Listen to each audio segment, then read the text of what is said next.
Bom dia, alunos! Hoje nós vamos continuar o estudo dos animais craniados e vamos ver os répteis. Vocês vão ver que não todas, mas a maioria das características desse filo está relacionada com a conquista do meio terrestre. Sim, os répteis são o primeiro grupo na escala evolutiva a conquistar totalmente o ambiente terrestre, porque, como nós vimos na aula passada, mesmo que os anfíbios terrestres, como o sapo, por exemplo, tenham conquistado o ambiente terrestre, eles ainda dependem da água para a reprodução. Então, nós não podemos dizer que eles conquistaram totalmente o ambiente terrestre. Então, a primeira característica que vamos analisar é a impermeabilização da pele, que é imprescindível para diminuir ao máximo a perda de água por evaporação tegumentar. E essa impermeabilização pode ser conseguida por escamas, como nas cobras, por placas dérmicas, como no jacaré, e também por uma carapaça presente nas tartarugas. Nós vamos falar mais sobre a epiderme reptiliana já, ok? A respiração dos répteis é pulmonar, exclusiva, mesmo naqueles que vivem no ambiente aquático, como as tartarugas marinhas. Os pulmões dos répteis são mais desenvolvidos que os pulmões dos anfíbios, com um maior número de dobras internas.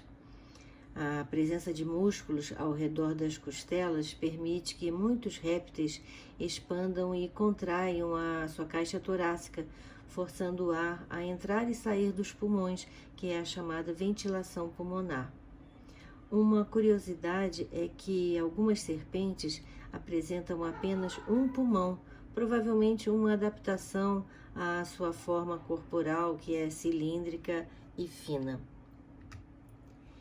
A excreção dos répteis é realizada por um par de rins.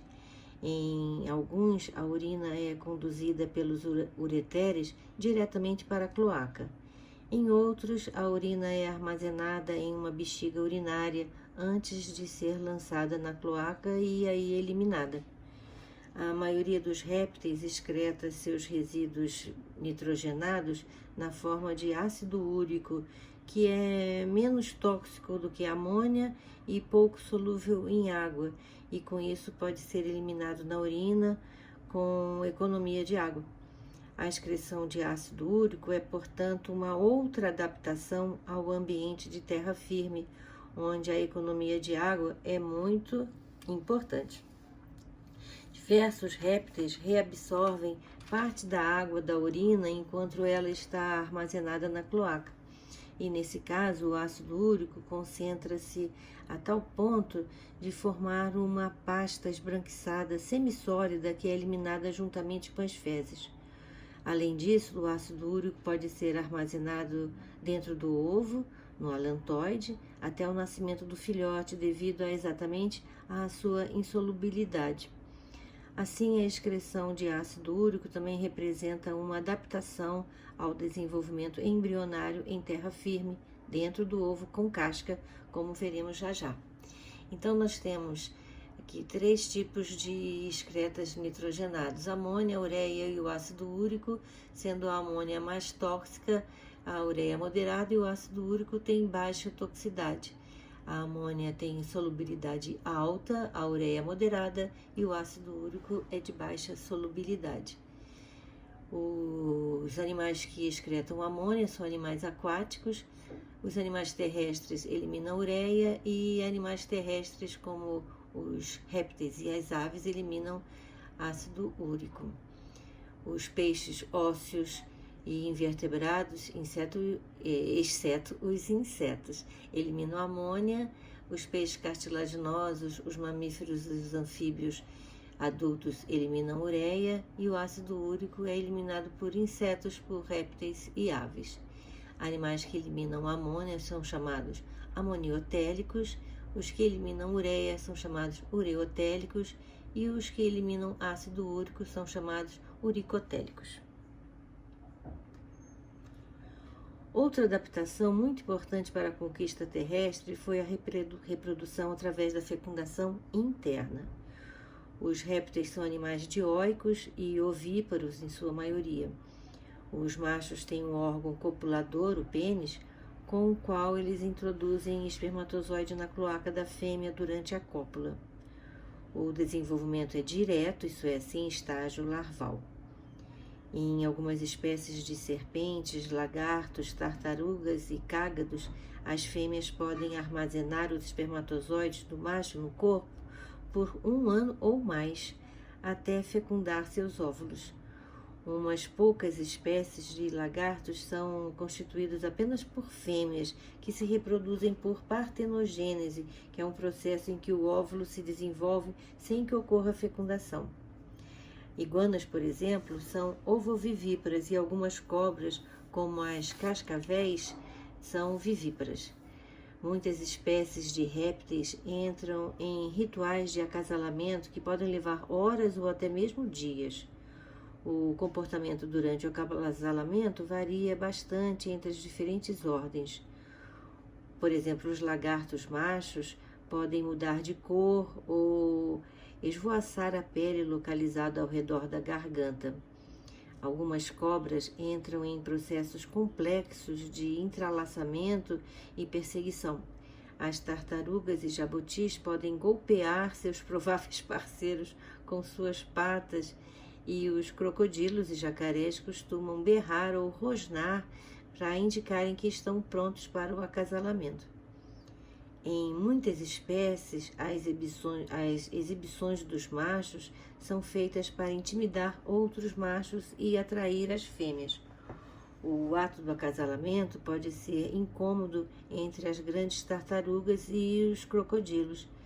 As tartarugas costumam acasalar na água porque o meio ajuda a suportar seus corpos pesados. A maioria dos répteis coloca ovos. As fêmeas protegem seus ovos até os filhotes nascerem, como é o caso dos crocodilos. Algumas espécies podem colocar grandes quantidades de ovos que se desenvolvem sozinhos, muitas vezes em ninhos escondidos e bem protegidos embaixo da terra ou embaixo da areia. Tartarugas marinhas e tartarugas verdes, por exemplo, chegam na praia para desovar, onde os ovos são deixados para serem desenvolvidos sozinhos. Em outras espécies, como crocodilianos ou pitons, as fêmeas defendem o ninho com grande agressividade, passando longos períodos ao redor do local e afastando qualquer predador. Devido à baixa temperatura do corpo da maioria dos répteis, eles utilizam outros elementos naturais que soltam calor na hora da postura, como por exemplo a luz do sol direta. Nesse caso, quase sempre se desenvolvem sozinhos, sem o cuidado de seus pais.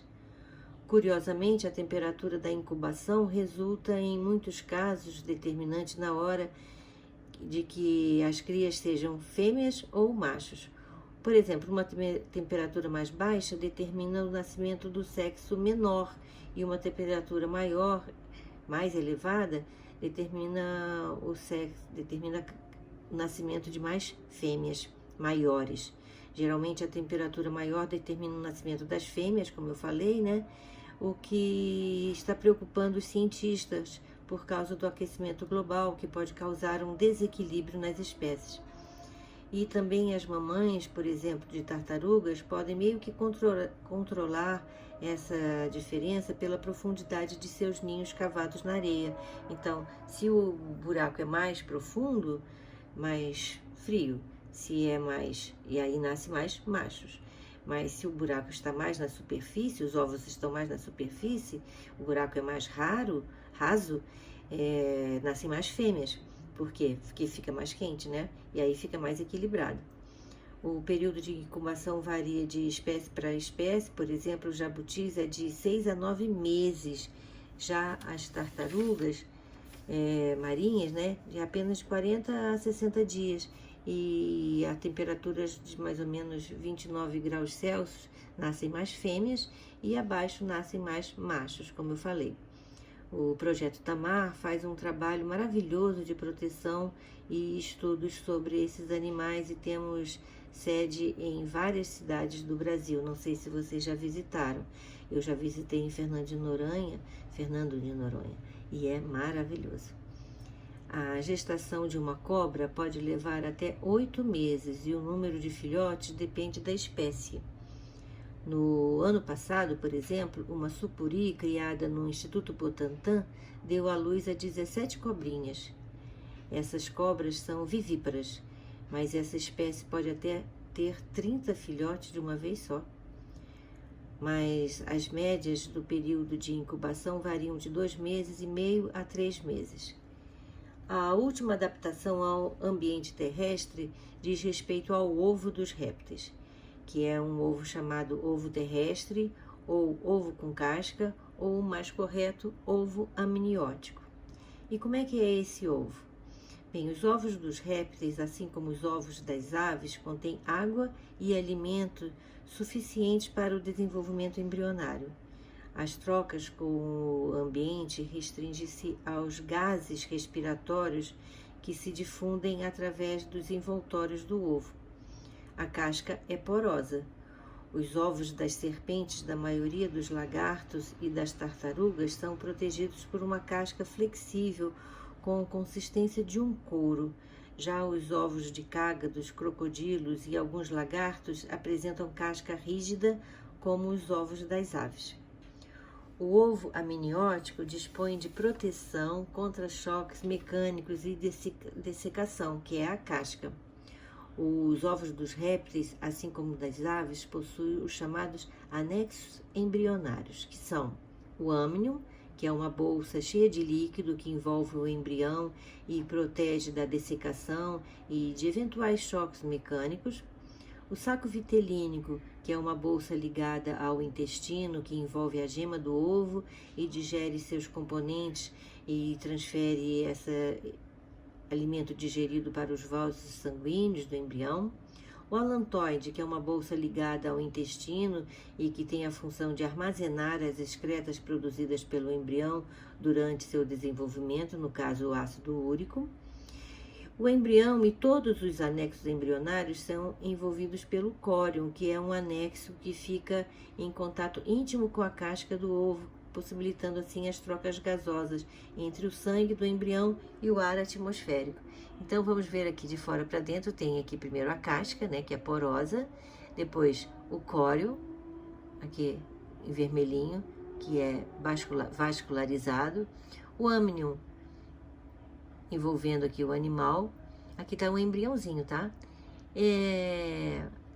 Aqui é o alantoide, o alantoide aqui em verde, que é ligado ao intestino, que vai guardar os excretas nitrogenadas. Esse é o saco vitelínico, que a gente chama vulgarmente de gema, né? Que guarda o alimento para o embrião. Outra característica dos répteis diz respeito à temperatura do corpo. Eles são ectotérmicos. Temos aqui alguns termos muito importantes relacionados à temperatura dos animais e que são diferentes, apesar de erroneamente serem usados como sinônimos. Então vamos entender os termos a seguir. Primeiro, homeotérmico. Homeotérmicos são animais que mantêm a temperatura do corpo constante, independente da temperatura do ambiente. A temperatura do ambiente pode variar, porém a temperatura do animal se mantém a mesma. Pecilotérmicos são animais que a temperatura do corpo varia de acordo com a temperatura do ambiente. Eles também são chamados de heterotérmicos. Então, se a temperatura do ambiente varia, a temperatura do corpo desse animal varia também. Notem que essa classificação se refere a uma característica do animal, uma característica própria do animal. Ou ele é uma coisa ou é outra. Porém, podemos classificar os animais quanto ao controle da temperatura de seus corpos. E aí teremos um comportamento, uma adaptação comportamental. Então, não são sinônimos pecilotérmicos e ectotérmicos e nem homeotérmicos e endotérmicos. Vamos ver então. Ectotérmicos são animais que usam uma fonte externa de calor para manter sua temperatura corporal. Pode ser o sol, mas também pode ser uma pedra quente, uma rocha quente. As pessoas que criam iguanas, por exemplo, têm uma espécie de pedra ligadas na eletricidade que se aquece e aí o animal sobe sobre essa pedra para se aquecer. Os animais pecilotérmicos têm um comportamento ectotérmico geralmente.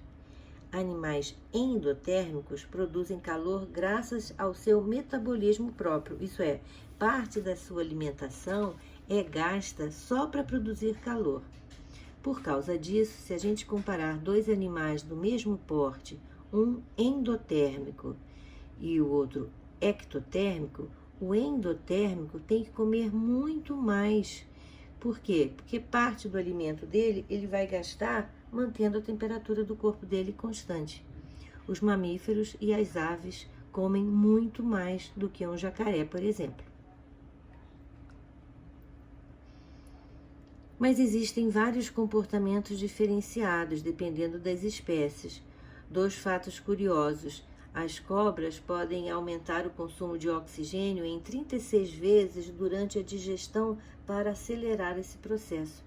O jacaré pode ficar 2 anos sem se alimentar e o seu coração pode bater somente de 2 a 3 vezes por minuto. São comportamentos muito específicos que vocês podem encontrar nas suas pesquisas, dentro de seu maior ou menor interesse sobre o assunto. Os gaúchos usam o termo lagartear para dizerem que estão se aquecendo ao sol, coisa que eu tenho feito muito nessas manhãs frias. Aí, quando se aquecem o suficiente, vão para a água em plena atividade como se fossem movidos à energia solar. As ordens de répteis são Squamata, que são as serpentes e os lagartos, os quelônios, que são as tartarugas e cágados, crocodilianos, como os crocodilos e os jacarés, e uma ordem denominada Rhinchocephalia, que são as tuataras. Aqui temos exemplos das ordens esquamatas, os lagartos, cobras e o temidíssimo dragão de Komodo. Esse réptil espetacular, que pode chegar a mais de 2 metros, tem a mordida fatal pela quantidade de bactérias presentes na sua saliva. Eu já vi um no zoológico de Washington e é assustador realmente. Eu também amo cobras. E há alguns anos paguei $5 quando o dólar estava a R$1. Oh, saudade! Lá na Estátua da Liberdade para tirar uma foto com uma jiboia albina lindíssima enrolada nos meus ombros. A ordem Quelônia é a ordem das tartarugas, jabutis e cágados. Jabutis são terrestres, os cágados são semiaquáticos e as tartarugas vivem o tempo todo dentro da água, saindo apenas para desovar, tomar sol ou, lógico, respirar. Também existem diferentes anatômicas difícil. O casco do jabuti é mais alto e bastante pesado. Em contraste, tartarugas e cágados têm casco hidrodinâmico mais leve e num formato que ajuda a não afundar na água e também ajuda na velocidade e na agilidade. As patas traseiras dos jabutis lembram as patas de um elefante, são arredondadas e eles se movem muito mais lentamente. Já as patas traseiras das tartarugas têm o formato de pá, o formato de um remo, e são usadas para natação. Vamos agora ver algumas diferenças entre jacarés e crocodilos. O crocodilo vive em um ambiente aquático, existindo espécies tanto de água doce como de água salgada. Aqui no Brasil nós não temos crocodilos, só jacarés. Crocodilos são comuns na África, na Ásia e na Oceania. Uma de suas particularidades é o quarto dente de cada lado do maxilar, que fica aparente quando a boca está fechada. Além disso, os dentes inferiores e superiores são alinhados. Outro ponto que merece destaque ao analisarmos os crocodilos é o focinho, que é bem mais afilado e alongado. Já o jacaré é encontrado apenas em água doce. No Brasil encontramos 6 espécies de jacaré, o que torna o Brasil o país com maior diversidade de crocodilianos do mundo. O quarto dente de cada lado do maxilar inferior do jacaré permanece escondido e em reentrância e só fica visível quando o animal está com a boca aberta. Além disso, diferentes dos crocodilianos, aliás, dos crocodilos, os dentes inferiores e superiores dos jacarés não são alinhados. Outra diferença é o focinho largo e arredondado do jacaré. Geralmente, os jacarés são menores que os crocodilos, que podem chegar a mais de 4 metros, o macho, e uma fêmea pode chegar a mais de 3 metros. Mas os jacarés também não ficam atrás, não, eles são bem grandinhos. Podem chegar a 3,5 metros, o macho, né, e pesar 200 quilos. Inacreditável, porque os seus filhotes nascem com apenas 50 centímetros e pesando somente 60 gramas. Essa ordem Rhinocephalia é uma ordem que foi numerosa durante a era mesozoica, mas que hoje inclui apenas um gênero. São as tuataras, que vivem na Nova Zelândia. Eles são ativos durante a noite e passam dias escondidos em buracos ou tocas, sendo que às vezes podem ser vistos também aquecendo-se ao sol. Os machos não têm pênis e a cópula é feita por justaposição das cloacas. As fêmeas colocam mais ou menos 19 ovos, que eclodem de 12 a 15 meses depois. É um dos maiores períodos de incubação entre os répteis, dependendo da temperatura. Os machos são maiores do que as fêmeas e, assim como os lagartos, são capazes de realizar a autotonia da cauda, isso é, eles soltam a cauda para escapar de predadores. Alimentam-se de insetos, lagartos, ovos de aves marinhos e às vezes até filhotes de outras tuataras. Vamos falar um pouco sobre a fisiologia desse filo. A pele que reveste o corpo dos répteis é constituída por 2 camadas, a epiderme e a derme. A epiderme é queratinizada, isto é, apresenta uma camada bem espessa de células mortas, que é devido à impregnação de queratina, que é uma proteína fibrosa, impermeável e resistente.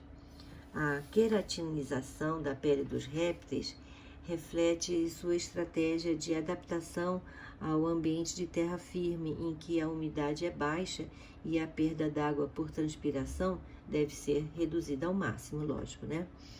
Alguns répteis, como as serpentes e lagartos, trocam periodicamente a camada epidérmica mais externa, a cutícula, para permitir o seu crescimento. Esse fenômeno retratado aqui ao lado, essa cobra coral está trocando de pele, é semelhante à troca do exoesqueleto dos artrópodes, vocês lembram? O sistema esquelético dos répteis é semelhante ao dos outros tetrápodos, apesar de certos grupos apresentarem grandes modificações esqueléticas devido à adaptação a determinados modos de vida. As serpentes, por exemplo, não têm patas, portanto não apresentam esqueleto apendicular. Entretanto, há evidências de que seus ancestrais tinham pernas, que desapareceram ao longo da evolução. Um outro exemplo é dos quelônios, cujas costelas são fundidas à carapaça óssea. A estrutura do crânio e do esqueleto apendicular dos répteis pode ser considerada mais avançada que dos anfíbios, permitindo uma locomoção mais eficiente no ambiente terrestre. A maioria dos répteis é carnívora. Eles se alimentam de diversos tipos de animais. Algumas espécies de cágados, tartarugas e lagartos são herbívoros. Veja essa foto magnífica de uma cobra comendo um ovo.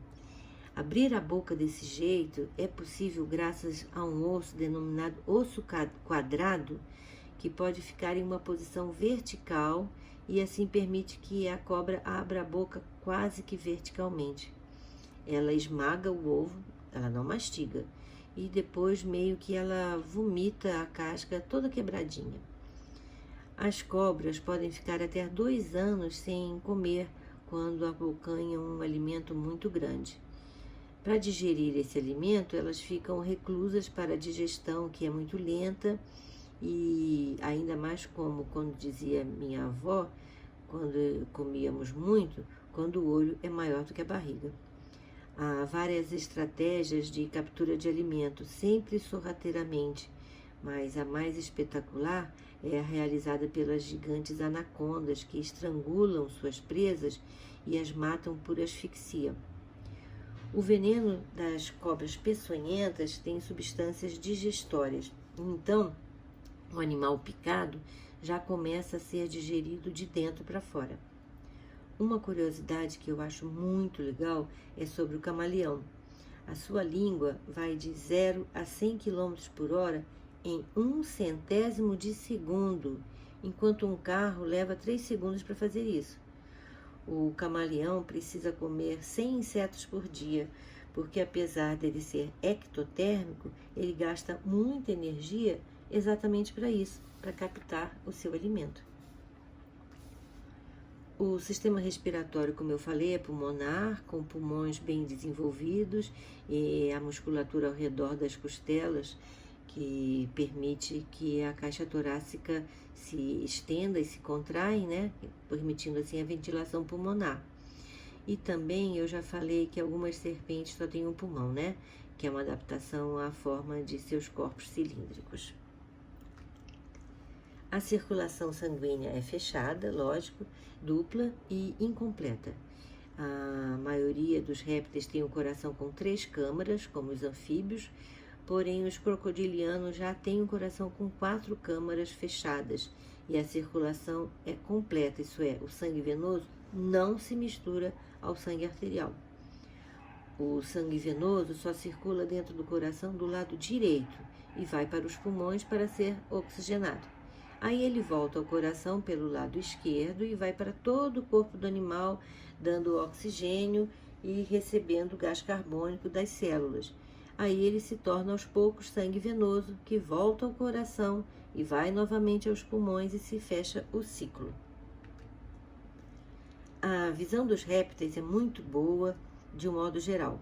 O olfato de alguns grupos é excepcional e é muito desenvolvido.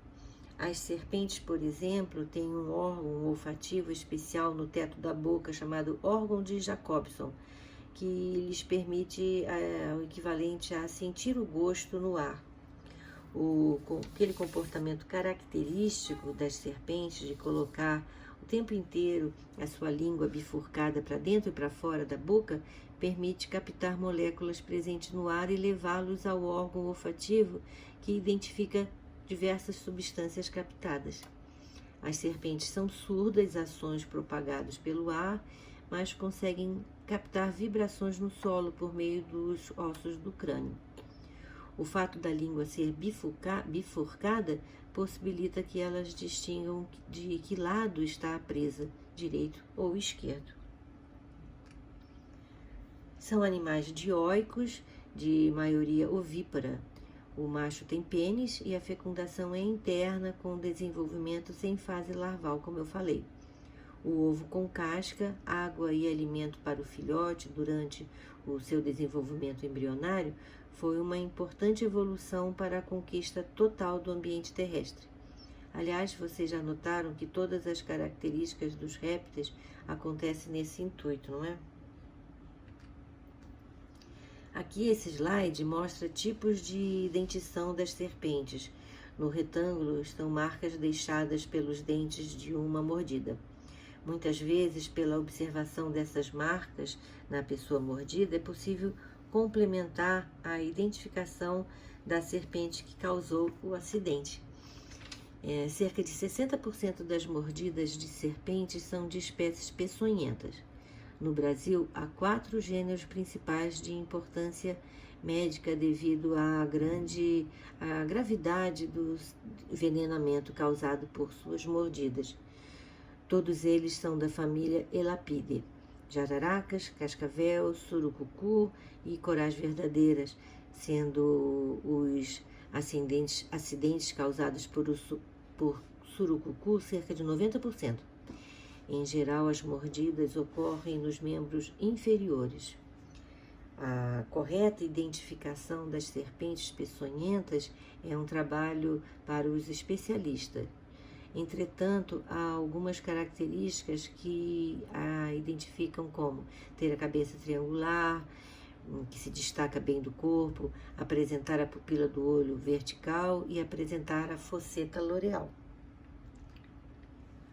A fosseta loreal é um órgão termorreceptor, que é capaz de captar variações mínimas de temperatura dependendo da espécie e pode ter sensibilidade para uma variação de 0,003 graus Celsius.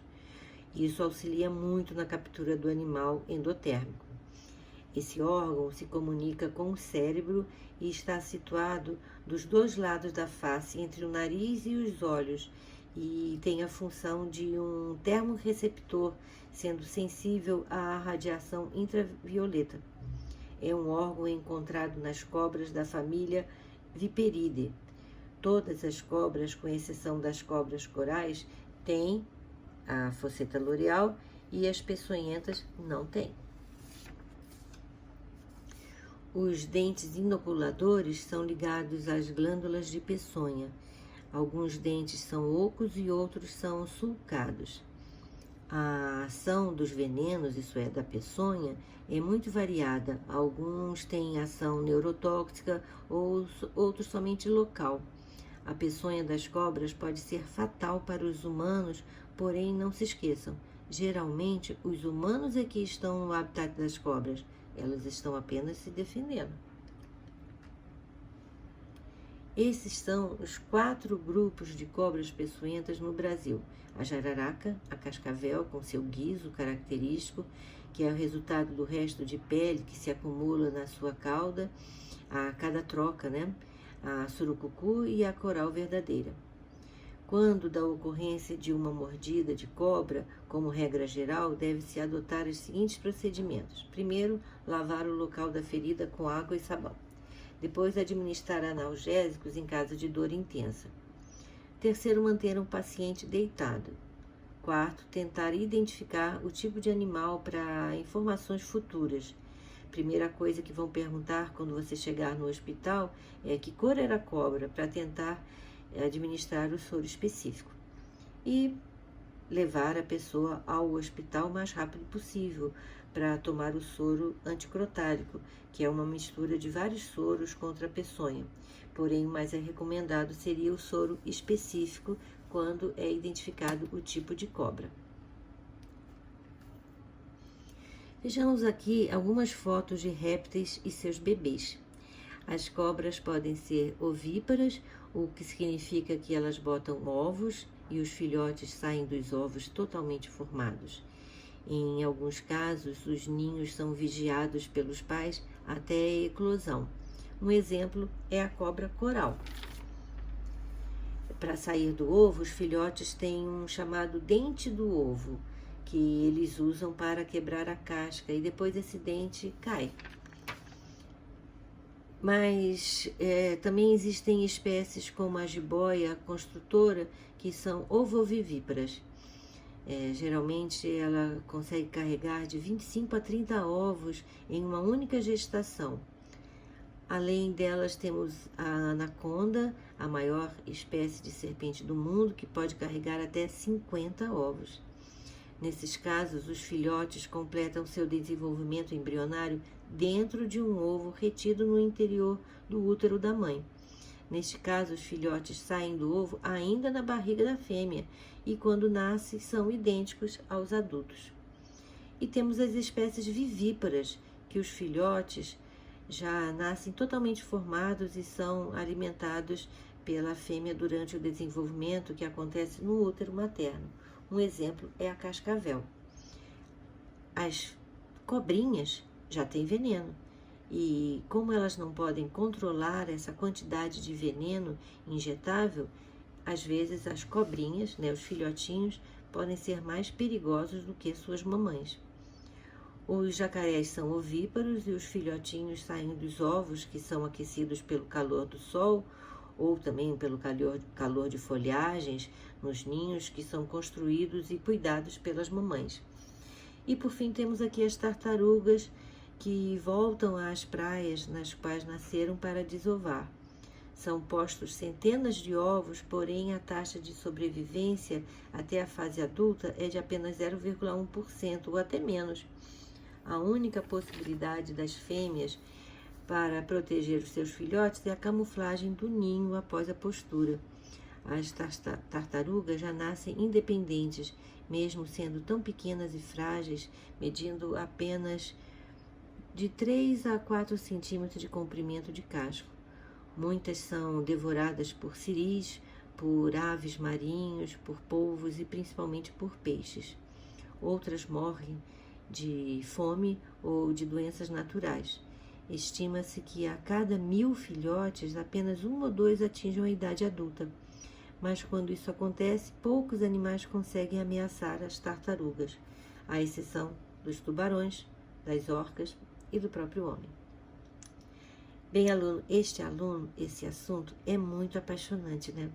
Tem 1000 vídeos e informações sobre répteis, principalmente sobre as cobras, que eu particularmente adoro na internet. Muitas curiosidades sobre esses animais tão místicos, tão misteriosos e espetaculares. Divirtam-se!